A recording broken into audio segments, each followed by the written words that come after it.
हाय, hello, नमस्कार. रेवती रेसिपीमध्ये तुम्हा सगळ्यांचं स्वागत आहे. तर छान असा आमरसपुरीचा बेत आहे. मस्त झटपट असा सोप्या पद्धतीने आमरस कसा बनवायचा आणि आमरस काळा पडू नये म्हणूनसाठी आहे ना, आपण कशा पद्धतीने बनवणार आहे ना हे बघणार आहे. तर छान मस्त आमरस आणि टम्म फुगलेली पुरी हा बेत आहे. तर व्हिडिओ स्किप न करता पूर्ण बघा. व्हिडिओ जर आवडला तर व्हिडिओला एक लाईक करा. चॅनेलवर नवीन असाल तर चॅनेलला सबस्क्राईब करा आणि पाहू शकता अगदी दाटसर असा आपला आहे ना आमरस तयार आहे. तर इथे मी आहेत ना 5 आंबे आहेत ना घेतलेले आहे. मस्त पिकलेले आंबे आहे आणि आंबे आहेत ना पहिल्यांदा एक अर्धा तास आपण आहे ना थंड पाण्यामध्ये ना ठेवून द्यायचे. म्हणजे ना आंबा आपला आहे ना असं छान कडक होतो. पिकलेले आहेत पण त्याची जर मऊ असतील ना तर पाण्यामध्ये ठेवायचे. म्हणजे आंबा आपला असा कडक होतो. म्हणजे चिरता नाही ना आपल्याला व्यवस्थित येतो. तर आंबे पहिल्यांदा स्वच्छ आहेत ना धुवून घ्यायचे. चोळून धुवायचे. म्हणजे आंब्याला जो चीक लागलेला असतो ना तो सगळा 1 ते 2 पाण्यानं स्वच्छ धुवून काढायचे आणि एखाद्या कॉटनच्या स्वच्छ कपड्याने ना आंबे छान असे पुसून घ्यायचे. तर बघू शकता. आता हा जो वरचा देठाचा भाग आहे ना तो असा सुरीने काढून घेऊयात. आणि हे बघा ह्या पद्धतीने ना आपण आमरस बनवणार आहे. ते काही लोक आहेत ना म्हणजे पहिले लोक असं पिळूनसुद्धा आंब्याचा रस करतात. पण त्याच्यापेक्षा ना ही पद्धत जरा छान वाटते मला. मग मी ह्या पद्धतीने ना आंब्याचा रस बनवणार आहे. पाहू शकता मस्त असा आंबा आहे ना असा उभ्या आडव्या चीर मारून घ्यायच्या आणि अगदी चम्मचने आहेत ना छान असा हे सगळा गर आहे ना आपल्या आंब्याचा निघतो.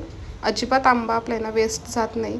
सगळा चम्मचने ना अगदी हलक्या हाताने की नाही आपण ह्या पद्धतीने ना सगळा आंब्याचा जो रस आहे ना तो काढू शकतो. हे बघा अजिबात सालीला आहे ना अजिबात आपला गर राहिलेला नाही.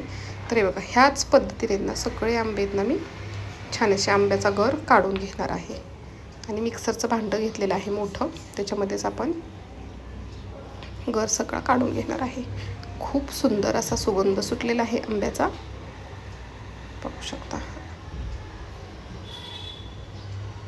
तर ह्या पद्धतीने आपले 4 ते 5 आंबे होते ना त्याचे गर काढून घेतलेलं आहे. पाहू शकता तुम्ही. आता आहे ना ह्याच्यामध्ये आपल्याला का नाही दूध टाकायचं आहे. तरी ते मी 1 वाटी दुधाचा वापर केलेला आहे. मला जास्त आहे ना आंब्याचा रस जास्त असा पातळ आवडत नाही. इथे मी आता अर्धी वाटी दूध टाकणार आहे आणि अर्धी वाटी दूध आहे ना आपण नंतर टाकणार आहे.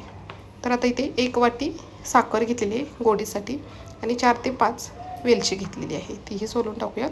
आणि साखर आणि वेलची ना आपल्याला मिक्सरमध्ये ना फिरवून घ्यायची म्हणजे वेलची आणि साखरसुद्धा एकदम बारीक होईल. आता आपण आंब्याचा गर घेतलेला आहे. दूध टाकलेलं आहे त्याच्यामध्ये.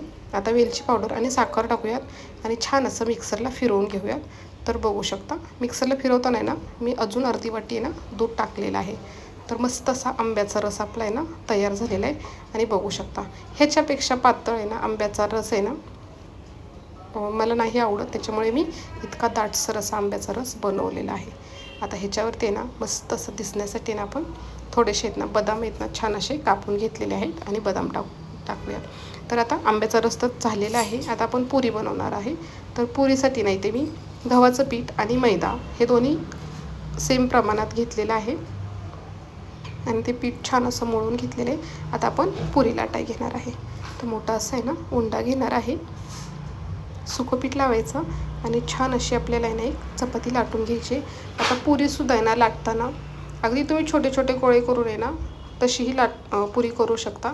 पण मी एकच मोठा असा उंडा घेतलेला आहे आणि त्याची मोठी चपातीशी लाटून घेणार आहे. आणि आपल्याकडे वाटी असेल किंवा छोटा डब्बा असेल ना त्याच्या सहाय्याने आपण हे पुरी कट करून घेणार आहे. तर चपाती असते ना त्याच्यापेक्षा थोडी जास्त जाड आपण पुरी बनवणार आहे. तर डब्बा घेतलेला आहे. असा जो काटाचा डब्बा असतो ना त्याच्याने ना ह्या पद्धतीने आपल्याला पुरी आहे ना कट करून घ्यायच्या आहेत. म्हणजे एकसारख्या अशा होतात. पाहू शकता. मस्त अशा पुरी जास्त जाडही ठेवायची नाही किंवा जास्त पातळही ठेवायची नाही. आता एका ताटामध्ये ना आपण काढून घेऊयात.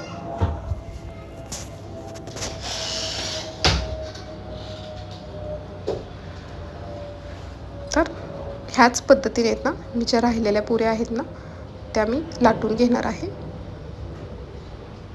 पाहू शकता पुऱ्या लाटून घेतलेल्या आहेत. आता एका साईडला गॅसवरती कढई गरम करायला ठेवलेली आहे. तेल टाकलेलं आहे. तेल चांगलं असं गरम झालं आहे. त्याच्यामध्ये आपण आता पुऱ्या तळून घेणार आहे. तर एक आहे ना पुरी आपल्याला तळून घ्यायची.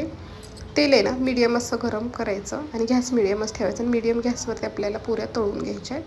जर फास्ट गॅस असेल तर पुरी आहे ना लगेचच वरतून लाल दिसेल, आतमधून कच्ची राहील आणि पुरी छान अशी अलटी पलटी करून आहे ना तळून घ्यायची. तर पाहू शकता अजिबात तेलकट झालेली नाही आहे आणि मस्त टम्म फुगलेली अशी पुरी आहे.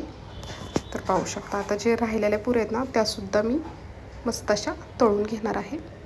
तर व्हिडिओ कसा वाटला तो तुम्ही मला नक्की कमेंट करून सांगा. व्हिडिओ जर आवडला तर व्हिडिओला एक लाईक करा आणि तुम्हीसुद्धा मी बनवलेल्या पद्धतीने ना आमरस करून बघा. खूप सुंदर असा झालेला आहे. पाहू शकता मस्त टम्म फुगलेली पुरी आणि आमरस खूप सुंदर असा बेत झालेला आहे. व्हिडिओ बघितल्याबद्दल तुम्हा सगळ्यांचे मनापासून धन्यवाद.